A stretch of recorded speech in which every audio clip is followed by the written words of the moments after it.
read between the lines. Got to read, got to read between the lines. Hello everyone, welcome to another edition of What's Going On, and I'm your host Tom D'Ambra. As always, we thank you very much for watching our program. Folks, what we're going to be getting into, I told you 2 weeks ago that we were going to be showing everybody how, in fact, to get on the internet and look up the bond, which is a security paper, a chattel paper, if you would, which is your birth certificate.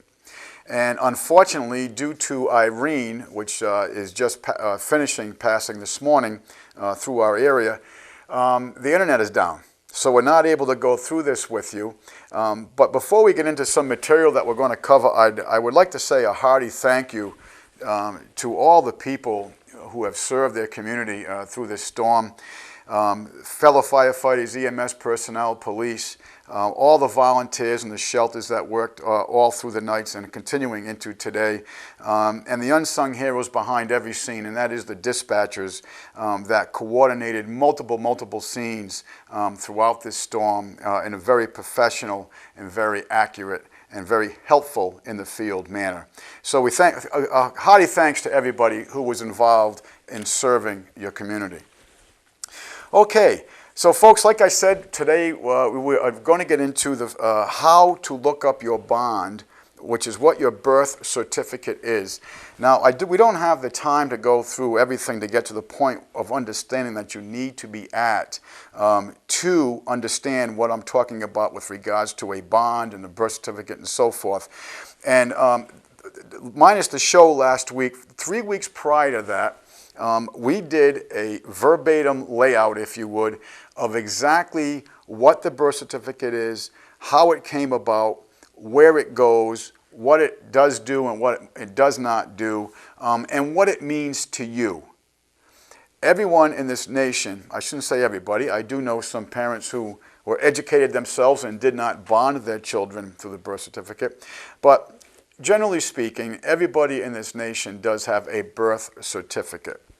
And basically what it is that the insolvent corporation that you know as the United States government, which is a for-profit corporation, when they took all the gold and silver from the public and then leaned the public trust, and they being the international bankers, the very same banking houses that just received the $28.3 trillion in the bailout fund, I call it the takeout fund. Takeout, yeah, they took it out in the takeover fund. But anyway, basically, there was no more intrinsic value left into the money system. They leaned the public trust, all the properties and so forth. So what happened was they basically said, well, the only asset that we really have left are the labors of our 14th Amendment federal citizens. And so they basically bond everybody, and I have a copy of my birth certificate here. Like I said, we were going to get into this in much more depth, but with the internet being down, I want to be able to present this to you hands-on. I want to be able for you to go right through the process with us, but what you are going to need is you are going to need a copy of your birth certificate from the Office of Vital Statistics. The birth certificate that they give you, being the mother of the child, will not have this information on it. You have to go to the Office of Vital Statistics, ask for the original documentation, the certified copy, and what you're going to find out is at the very bottom of it, in the very fine small print, you're going to see two companies mentioned.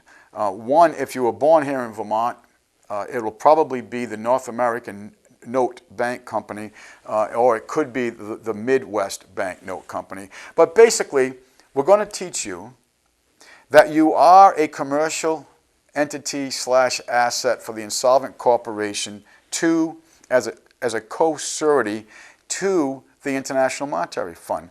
And when you get to the top of the triangle, the Bank of International Settlements that basically hold paper of this, because you got to understand this, folks, this is just two corporations. This is one corporation insolvent to another, and the corporation who is the creditor or in a superior position, all they're doing is bleeding the assets of the debtor, the insolvent corporation, which is the United States government. And there are two systems involved here, folks. And I think that's what we're going to touch on a little bit today. We're going to touch a little bit on today that there are two systems of government actively going on today and recognized in law today by the Corporation of the United States and the de jure sovereign common law United States.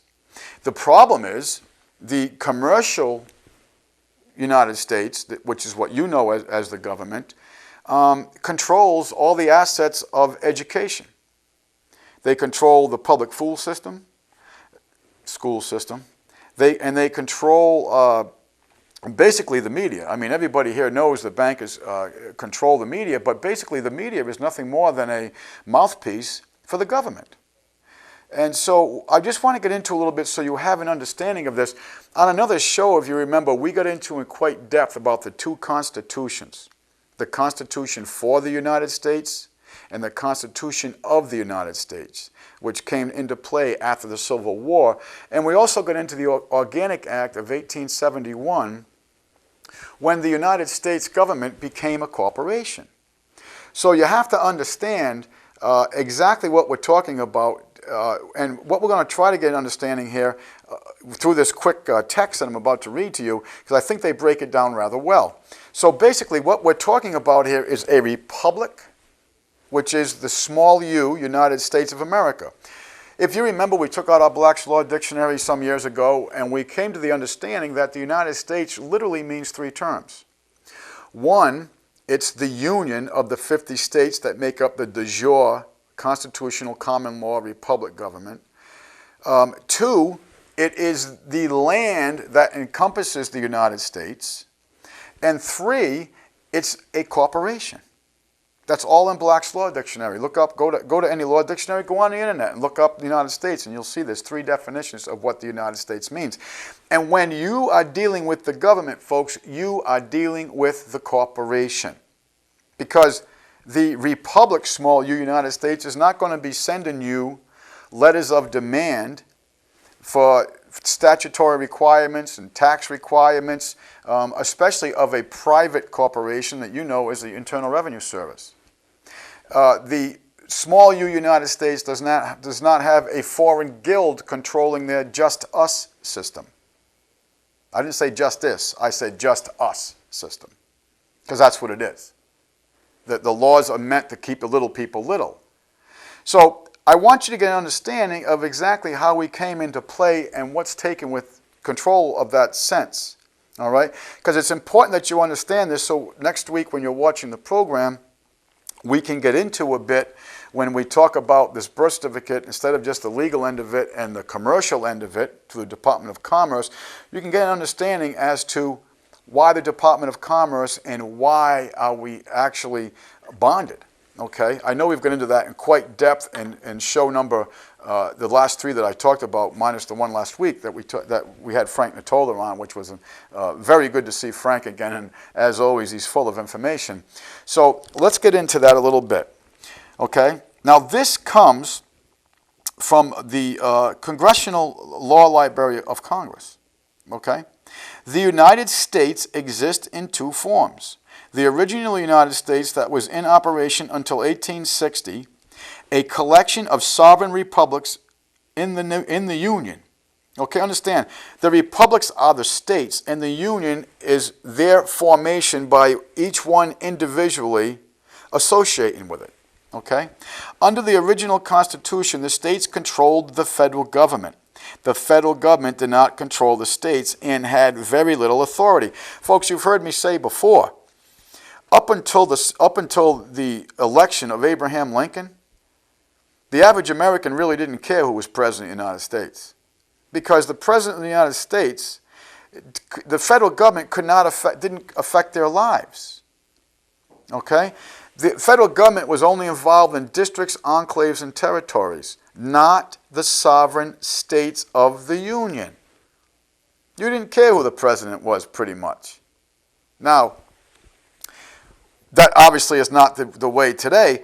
And everyone talks about, like zip codes.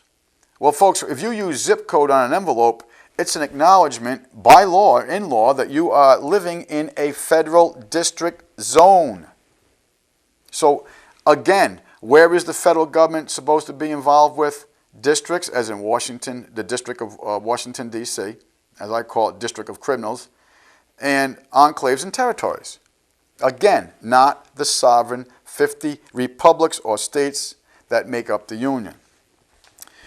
The original United States has been usurped by a separate and different United States. Now, when you read this, the United States they're speaking of now is all uppercase. It's a corporation. Formed in 1871. Now, what they're talking about in 1871, folks, is what we have read to you in part verbatim, which is the Organic Act of 1871, which made the United States a corporation. Folks, the Civil War had nothing to do with freeing the black man. They basically took the black man off the private plantation and took everybody and put us on the federal plantation with the 14th Amendment. And if you ever read the 14th Amendment in full, you will see that it talks about no slavery or involuntary servitude. Why did they put that? Why don't they just put servitude? Why? Because the whole thing is a deception, and we voluntarily contract with this corporation, whether it be through ignorance or not understand the terms of the contract or even what we're doing, or because our mother did it when we were a child. And so this is where it begins. It begins with the Civil War, and the results of the Civil War is that the position of authority is flip-flopped in two separate venues of law. Okay, so the United States Corporation formed in 1871, which only controls the District of Columbia and its territories or enclaves, and which is actually a corporation. And then in parentheses here they have the United States Corporation that acts as our current government. The United States Corporation operates under corporate commercial public law rather than common private law. You got to understand, two separate venues of law. Okay? And when you go into these commercial courts that are controlled by a foreign guild known as the Bar Association, British Accreditation Registry, folks, that's why attorneys are called esquires. It is a title of British nobility. And if you go back to the original 13th Amendment, you'll see that no one could hold public office in this country with any title of nobility. And now, what is it? 82% of our representatives at the federal level are what? Attorneys. To attorn, to separate one from one's property. That's where they get the word. Okay. Now, let's go back here a little bit. The original Constitution was never removed. It has simply been dormant since 1871. It is still intact to this day. And this fact was made clear by the Supreme Court Justice Marshall Harlan. And if you want to look up this case, folks, I made a note of it. It's Down versus Bidwell. And you're spelling that D-O-W-N-E-S, Downs versus Bidwell, 182. And you can look it up at US 244, 1901. By giving the following dissenting opinion. Now, this is the ruling of the court. And understand, listen to these words. Two national governments exist, one to be maintained under the Constitution with all its restrictions, and the other to be maintained by Congress outside and independently of that instrument. Think of that. This is why all these unconstitutional acts are done, folks. They don't have to abide by the Constitution, by law. They are representing the insolvent corporation. When you vote for the president, you are voting for a CEO of an insolvent corporation. You are not voting for the de jure, sovereign, common law, small u, non-corporate United States. You are participating in the corporate election of the executive officer of an insolvent corporation. And it's the same thing all the way down to your local townships. Very same thing. Nothing is changed. It's all under the same venue of law. It's all under the same statutes.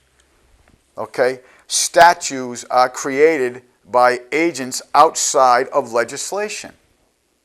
What is legislation? Folks, what legislation is when the people that you elect get to read in full and talk about, or make amendments to, or corrections to a bill, a writing bill.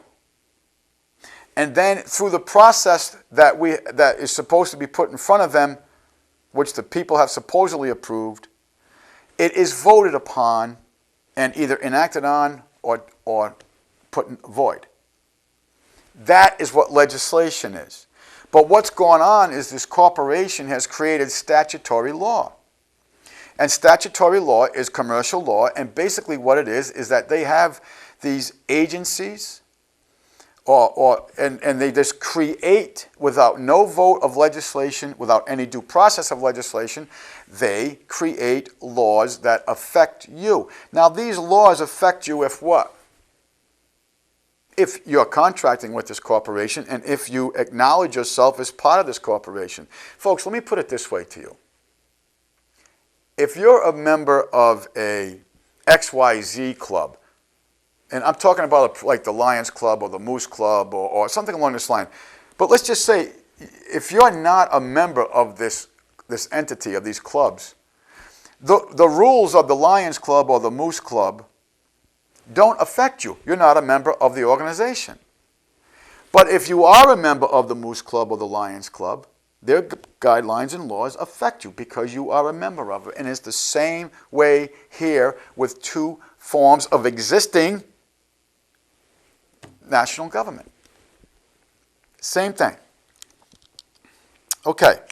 So so in case you want to take a note and see this, Supreme Court Justice Marshall Holland, and again, you can look this up at Downs versus Bidwell, 182 U.S. 244 1901, that two national governments exist, one to be maintained under the Constitution with all its restrictions. Folks, who are the restrictions on? Are the restrictions on you and I? No. The restrictions are on the federal government. Stay in your 10 square miles of Washington, D.C., your territories and enclaves, and leave us alone. That's the restrictions they're talking about. The restrictions that are laid out in the Bill of Rights are not rights to you. It says in the very beginning, your rights are unalienable. They say unalienable to make it sound like some kind of spaceship. Unalienable is how you pronounce the word. And what it means is that they cannot be altered or leaned against. They're yours. They're God-given by the acts of nature, by acts of nature's God. They're yours. The restrictions are on the federal government. It's telling the federal government you have the right to peaceably assemble, to petition the government, to carry in arms, free press. It's not telling you. The restrictions are laid on the federal government. Okay, it's very important you understand that. And the other, now this is the commercial entity, to be maintained by Congress outside and independently of that instrument. Okay. The rewritten Constitution of the United States. Now, of means what, folks? Of means, is a possessive adverb. Okay? If you go back to basic English. And it's just like, I say the U being small in the United States. Well, that's because, folks, the U is small because it's an adjective describing the noun in an action. And the action is that they are united, and the noun is the states. The separate individual states are united in action. When it's a large U, it is a person, place, or thing. The thing being the corporation. And this is why if you go on the internet and you look this up, or go to some of your old history books, you'll see the difference. It'll jump out at you. And all it does is come back to basic English and grammar. Okay, so the United States Corporation bypasses the original Constitution for the United States, not of possession, but for the small U United States, which explains why congressmen and senators don't abide by it, of course. There's a little input from the person who wrote the article. And the president can write executive orders to do whatever he or she wants. Folks, executive orders are in the de jure Constitution, the small U for United States Constitution. But guess what they're for? Executive orders do not have the ability or the authority to create law or demands.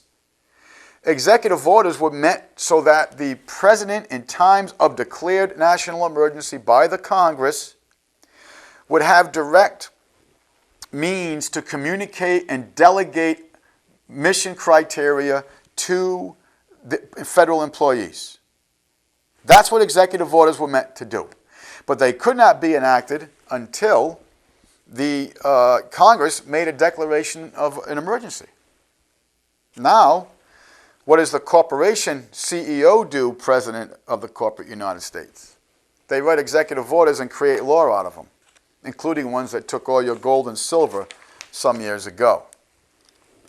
Now, I thought it would be interesting, folks, to go over some of these basic terms, and because I know some people just aren't familiar with them, because you're not going to learn this in school, public school system. De jure is existing by right or according to law, original, lawful.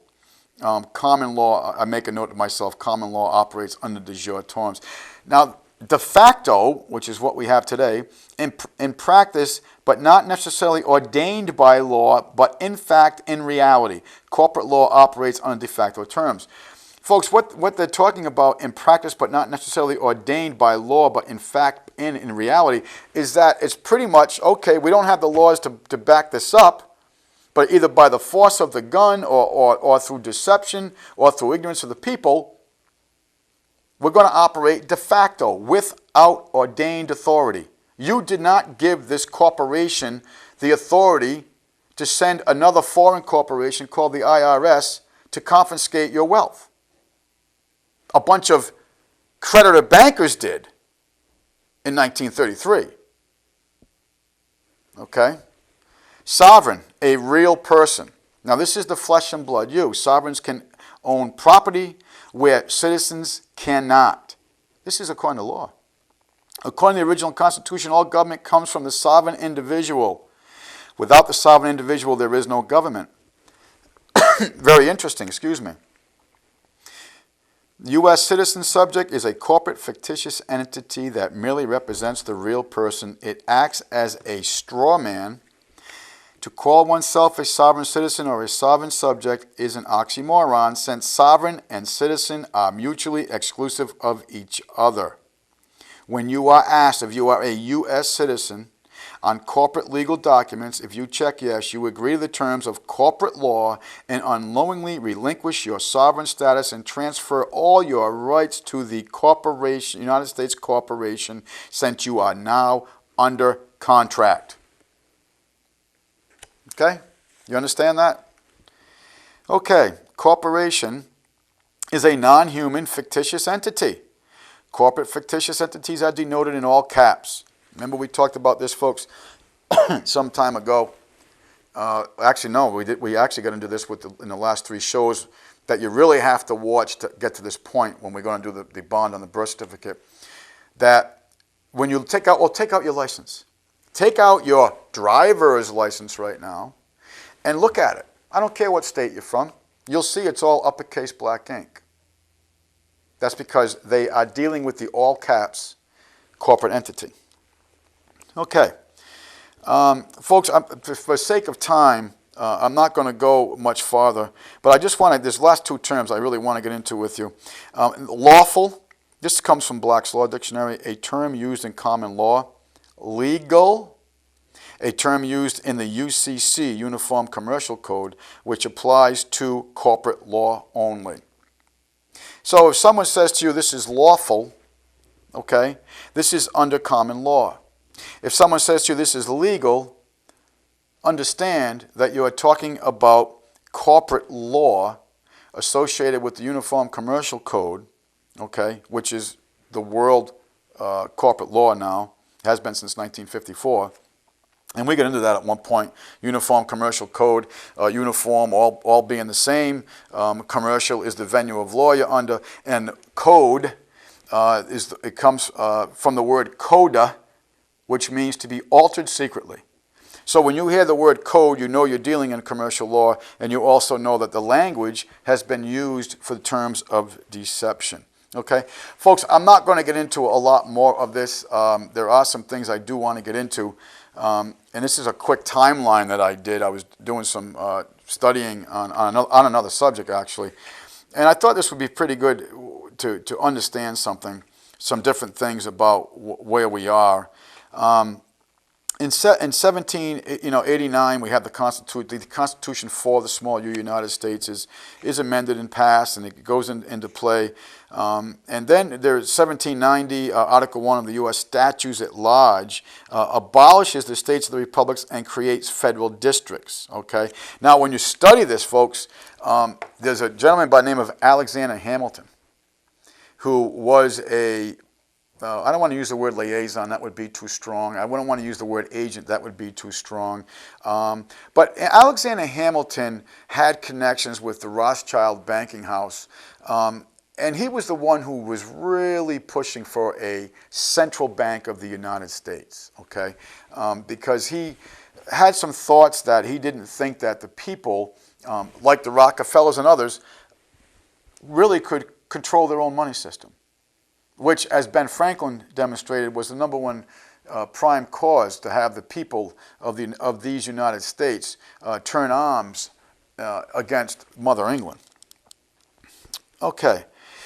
In 1845, this is a very big one, Congress passed legislation that would ultimately allow common law to be usurped by admiralty law. The yellow fringe placed at the bottom of court flags shows this is still true. Before 1845, Americans were considered sovereign individuals who governed themselves under common law. Okay, now, folks, you may think the Civil War came like a flash in a pan. I will tell you that the Rothschild banking house financed both the South and the North with the Civil War. And in the 1840s, they tried to create some panics here in the United States, because understand what happened. We just had, in the 1830s and 20s, we had what's called the Jacksonian era, okay? And I think Andrew Jackson summed it up the best on his grave. What's the words he wrote?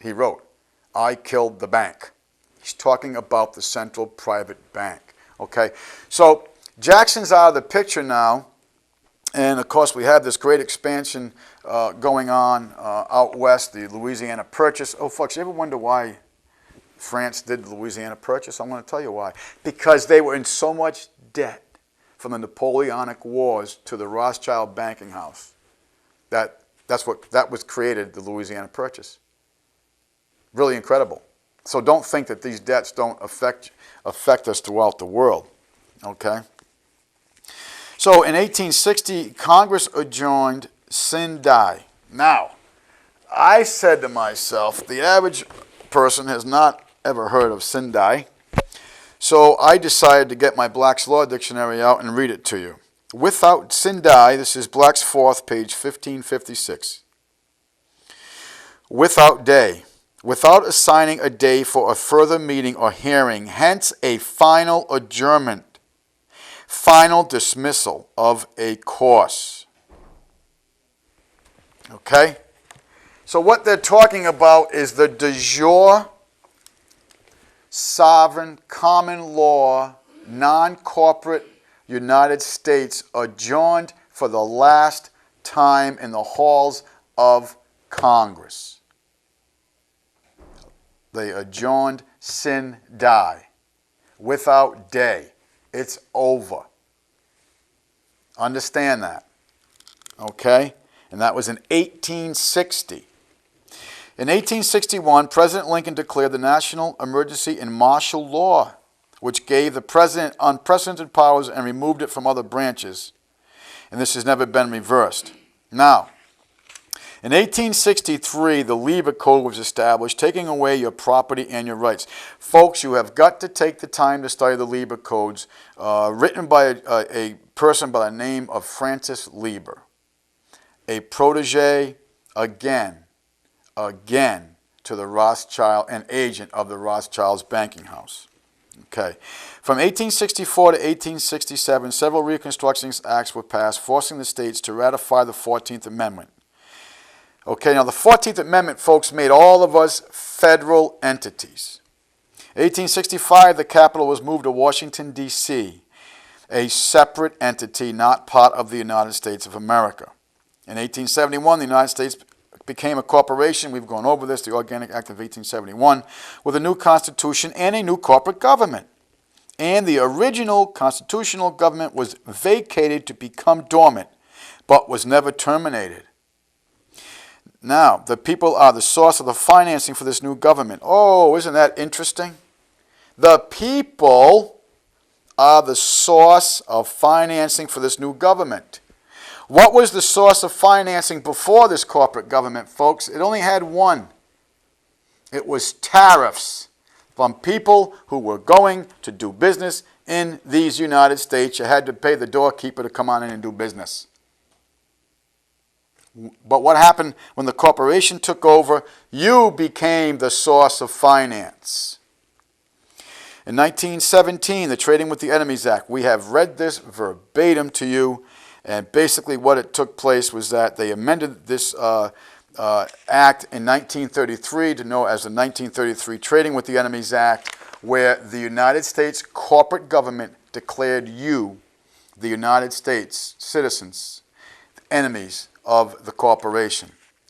And I backed this up with, in 1933, 48 Statute 1 of the Trading with the Enemies Act was amended to include United States person because they wanted to take away your gold, and then Executive Order 6102 was created to make it illegal for a U.S. citizen to own gold. Do sovereigns have the right to own gold? Absolutely. Do citizens have the right to own gold? No, not under this order. In order for the government to take away gold and to violate our constitutional rights, we were reclassified as enemy combatants through the 1933 amended Trading with the Enemies Act. In 1933, there was a second United States bankruptcy. In the first bankruptcy, the United States collateralized all public lands. In the 1933 bankruptcy, the United States government collateralized all private lands of the people. They liened it. When I say they liened the public trust, this is what I'm speaking of. And they borrowed money against the private lands that were then mortgaged. And we broke down the word mortgage some years ago. It's a French word from French law, means death pledge, as in morgue. What's the morgue?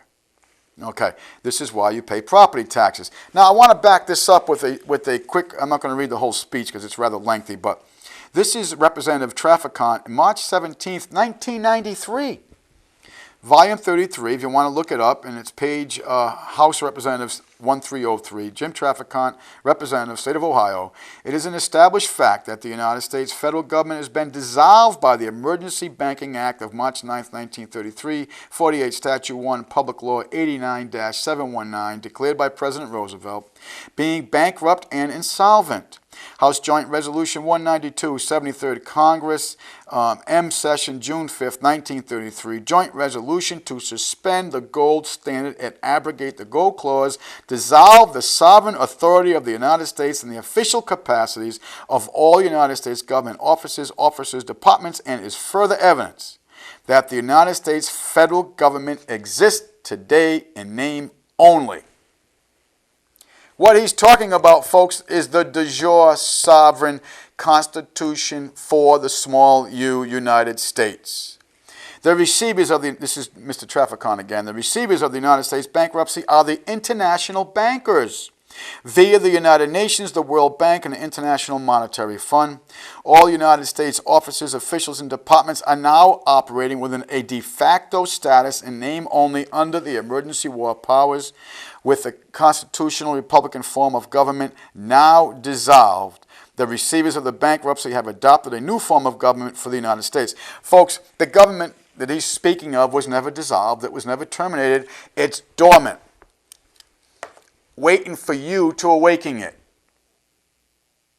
And the only way you're going to do that is understanding that there are two forms of government in operation right now, and you are contracting and participating with an insolvent corporate government. This is what Mr. Trafficant's talking about. Okay? Now, prior to 1913, most Americans owned clear allodial title to property free and clear of any liens or mortgages until the Federal Reserve of 1913. Okay, folks, I'm not going to get into so much more of this because of the fact, for time, but remember we got into allodial title at one time? And what did allodial mean? It was Latin for what? Absolute. Allodial is a fancy word through Latin for absolute. Okay? Now, there's one last thing I want to read here. In 1944, Washington, D.C. was deeded to the International Monetary Fund by the Bretton Woods Agreement. And we have spoken of the Bretton Woods I, and we spoke of Bretton Woods II, which just took place here this past summer. I believe it was in May, in the same location where the original one was, and that was in Bretton Woods, right here in New Hampshire at the Mount Washington Hotel. And then it gets into basically how the IRS came into play with this. The IRS is not a U.S. government agency. It is an agency of the IMF. And if you want, and I made a note to myself because I want you to look this one up. If you want to have the understanding that the IRS is a private foreign corporation, you can look up Diversified Metal Products versus IRS, and it's CV-93-405 Echo Juliet Echo USD CDI. But if you want to look it up where they implemented in law, that's the case that clarifies it from court decision that yes, the IRS is a private corporation. But then if you want to look it up in public law, please look up Public Law 94-564. And then if you want to take it a step further and look up where the Senate report acknowledges the IRS as a private foreign corporation of the International Monetary Fund, you can look up Senate Report 94-1148. And that's on page, I went that far, page 5967. And then if you want to see how they implemented it in public law, so I'm giving you 4 avenues to look this up so you will understand the IRS is a private foreign corporation of the International Monetary Fund. And all that money goes to the International Monetary Fund. That's where they get their budget to go and bleed the nations they do. You can look that up under Reorganization Plan number 26, and that is found at Public Law 102-391. Okay? A little bit of research there. I hope you got your pen and paper out because you can look it up for yourself. Okay. Now, one last thing, a note I made to myself here. I thought you would find this very interesting. That the Supreme Court has ruled that the de jure government offices still exist, but the American people have failed to occupy them. Okay? Very good. Stanley, how are we for time?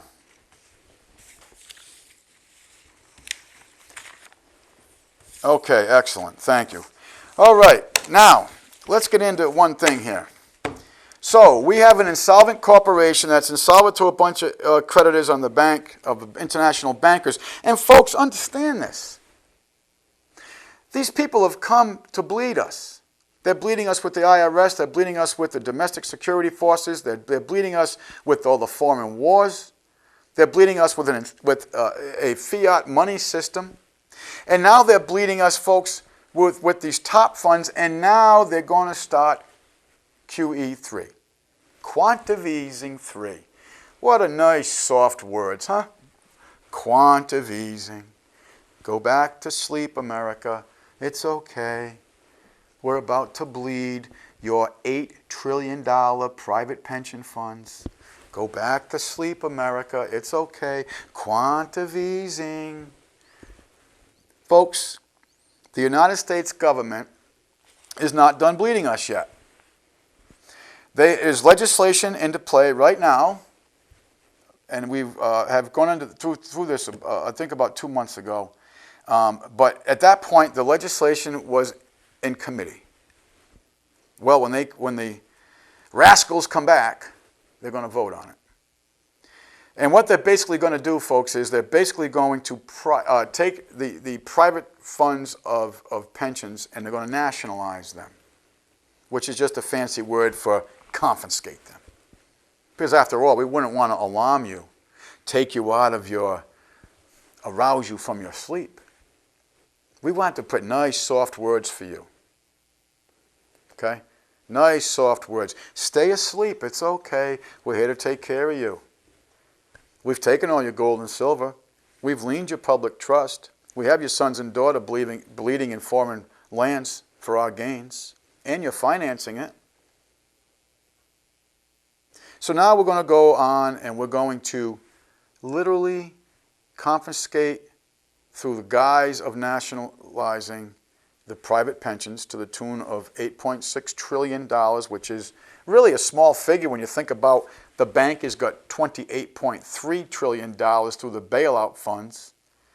And now we have to pay them in interest to these very same bankers who got the funds because they gave us permission to print the money to give to them in the first place.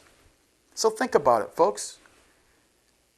With one swoop of a pen, they made $28.3 trillion given to them, and now they're going to reap the benefits of that and the interest due on every single one of them so-called dollars. But if you've been watching this show, you understand they're not dollars at all.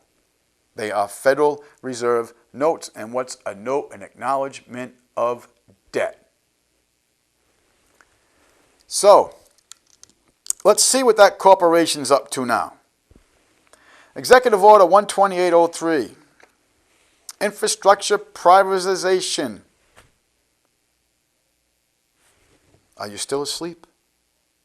Because I wouldn't want to disturb you.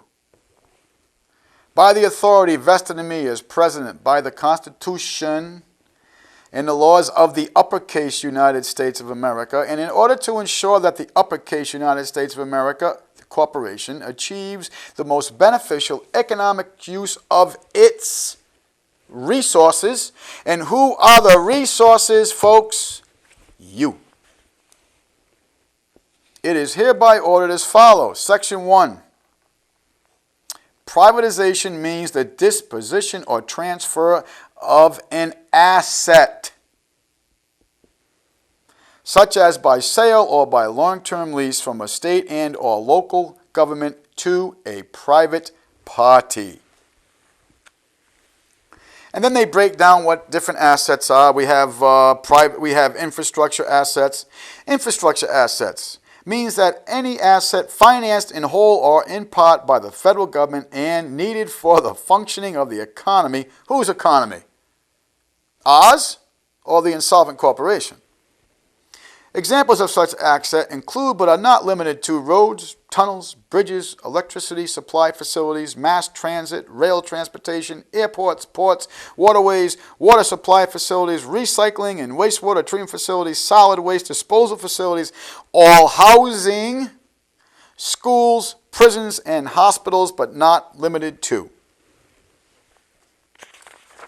Look that up yourself.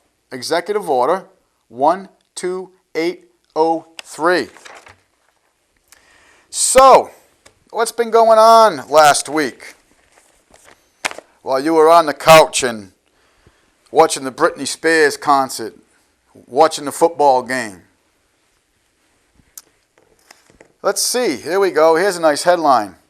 British government begins stealing people's bank deposits ahead of the global financial collapse. Folks, this is from the British papers.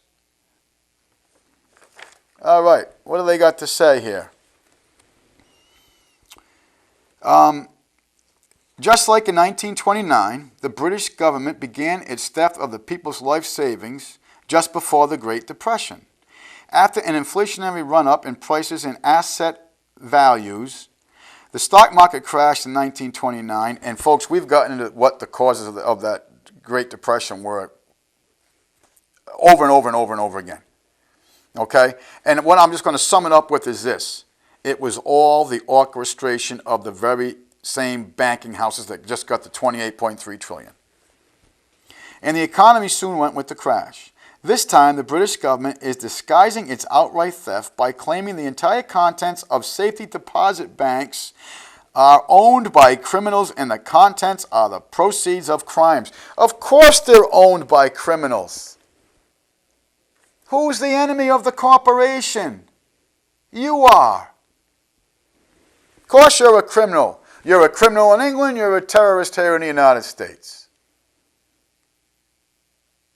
That's where we are.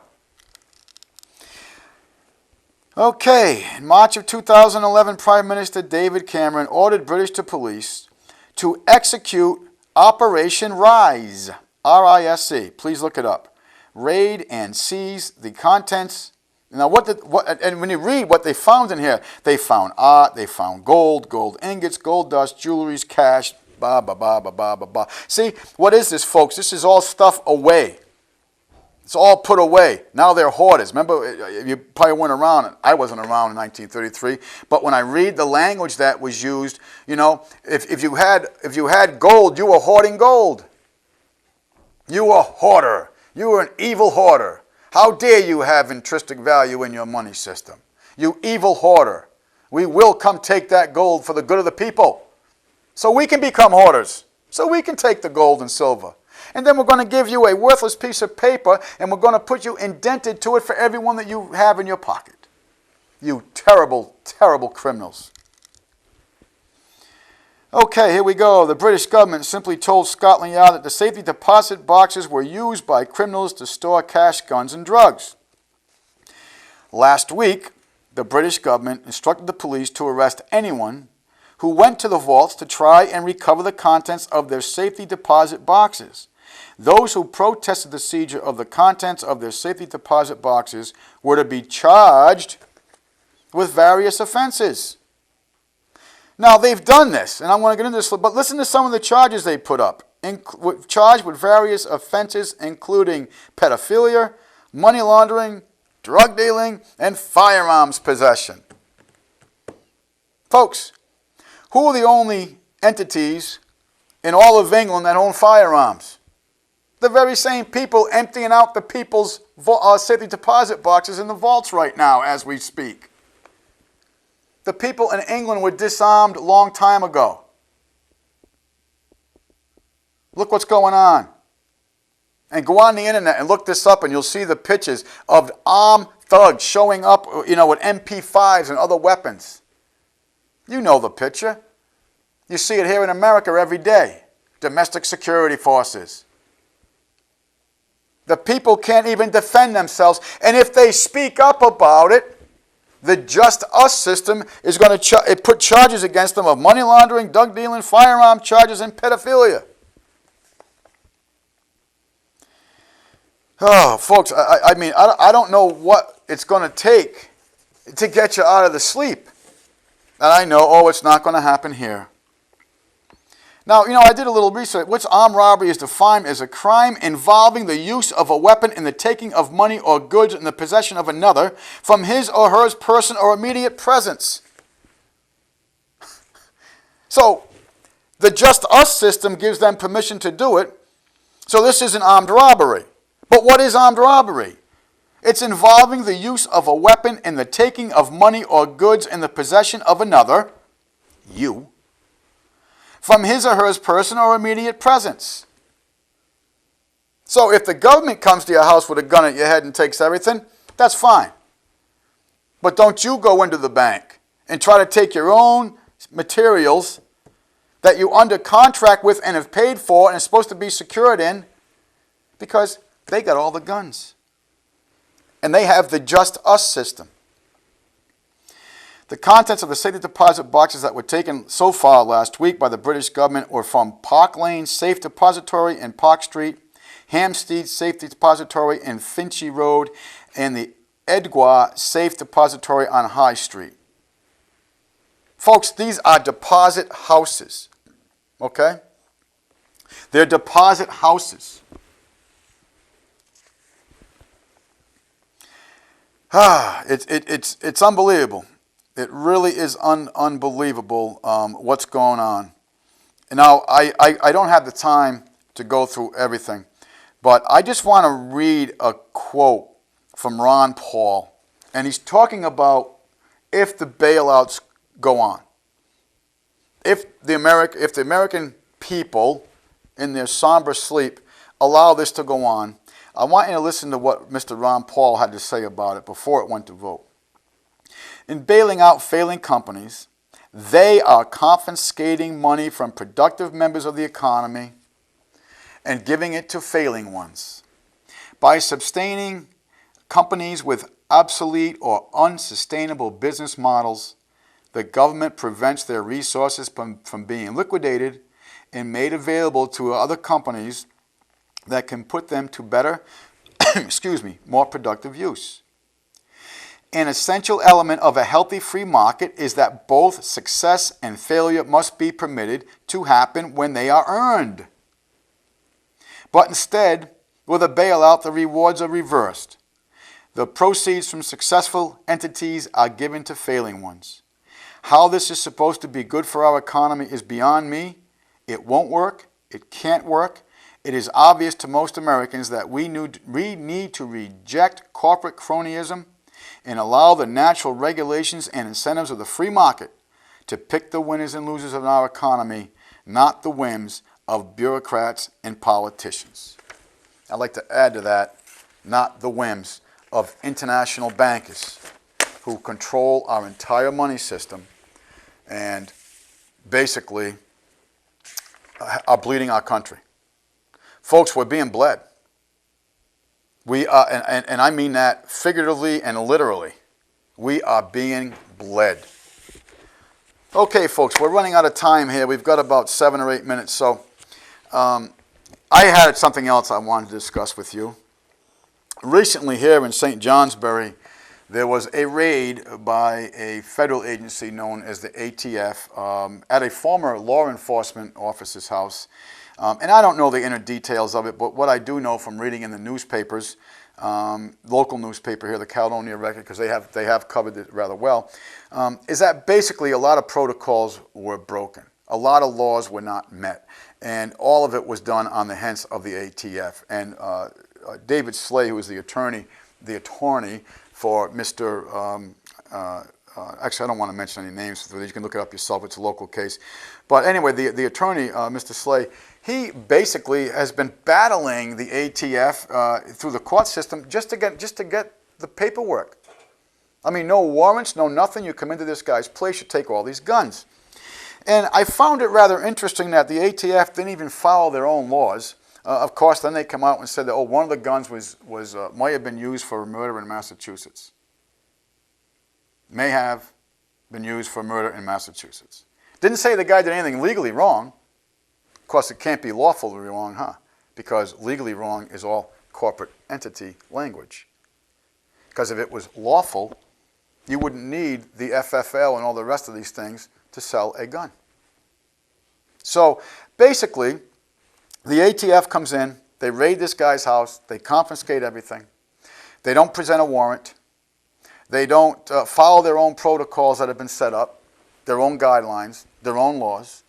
They take the weapons. They don't even allow the attorney, and this is their own corporate law, because attorneys are what?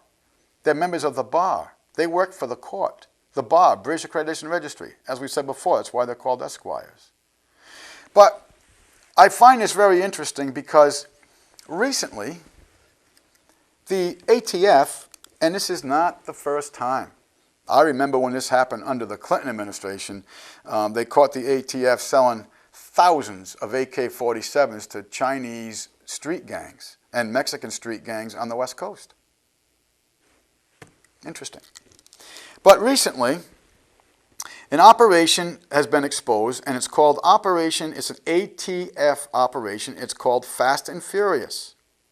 And basically, the headline reads, United States Fast and Furious Weapons Used by Drug Cartels. Operation Fast and Furious is a U.S. Department of Justice, Just Us, effort conducted by its Alcohol, Tobacco, Firearms, and Explosives Bureau, ATF, in Phoenix, Arizona. The operation was designed to snare ha ha ha, snare Mexican drug cartel Big Fish by permitting the sale of firearms of various calibers to the middlemen or straw purchasers who then would attempt to ship the weapons to the cartels or other Mexican criminals. Through surveillance and interdiction, the ATF sought to trace the weapons to major Mexican criminals. Ha ha ha. See how they got to smooth this out for you? Yeah, we got caught. Oh boy, we've been shipping arms to Mexican drug lord for years, and we got caught, but we were doing this for your own good. See, we were trying to create a trail so we could find out who the Mexican drug lords are. Well, you know who the Mexican drug lords are, guys. You're the ones working with them. Why do you think they're getting the stuff across the borders? Because you're working with them. Why is it we have 30,000 troops on the Korean border since 1952 to protect the Korean border, but we can't put 4,000 troops on our own border? It's amazing.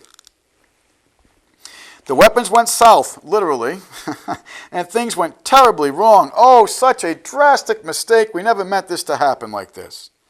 According to Mexican officials, at least 500 Mexican nationals have been killed, with an estimated 3,500 weapons that were sold to straw men by the ATF. Unbelievable. Illegal transfers of weapons to Mexico apparently, they just admitted it, apparently, were conducted without the knowledge of Mexican authorities, who expressed outrage at the mounting deaths.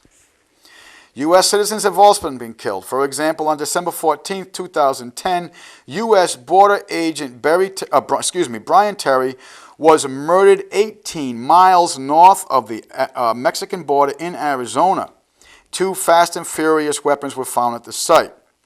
His killers were Mexican nationals. Upon their arrest, a cover-up of Fast and Furious was begun by the Department of Justice and the ATF. Political appointees were in panic mode, and the DOJ allegedly closed down the operation. So they allegedly closed down the operation? You don't even know if they closed the operation down? On that same day in Mexico, hold on, let me back up. On February 15th of this year, the Obama administration deported 3 of Terry's assailants, saying they did not actually pull the trigger. Wow! Wow, so they actually were able to capture the guys that killed the border agent, Brian Terry, with weapons that were smuggled in by the ATF for years. And what did they do with them? Did they prosecute them? No, they shipped them back to Mexico. Why? We can't have this coming out in public. Oh, and they apparently shut the operation down. So we're not even sure if they shut the operation down or not. Okay? And Senator Charles Grassley, a Republican of Iowa, and U.S. Representative Darrell Issa, a representative of California, chairman of the House Oversight and Government Reform Committee, the quote, says that the truth about Operation Fast and Furious is coming out. Folks, it ain't coming out. It reminds me of when they shut the skies down after 9/11 and, we have to let the Obama family leave the United States for their own safety. Folks, that was all the team that carried out the demolitions and all the acts of 9/11. They got them out of the country. These 3 Mexican murderers that used the United States Department of Justice weapons that were smuggled into Mexico so we can find out who the drug dealers are? Crazy. This is what your government's doing. The insolvent corporation government is doing. Folks, hopefully next week, by the time we have the show next week, the internet will be up. And we are going to go through with you the process to find out how the insolvent corporation bonded you with the potential wealth of your entire earnings in your lifetime through a process of a bonding process that is actually exchanged publicly. And we're going to demonstrate to you how to look up this information and how to see that you, the nom de guerre, the commercial entity, the uppercase black ink name that is on your driver's license, is traded through bonds internationally. As always, we are very, very thankful that you take the time from your busy day to watch our program. We hope you enjoy the information. And as always, we close in reminding you that your government is your responsibility. Thank you for watching. Got to read between the lines. Got to read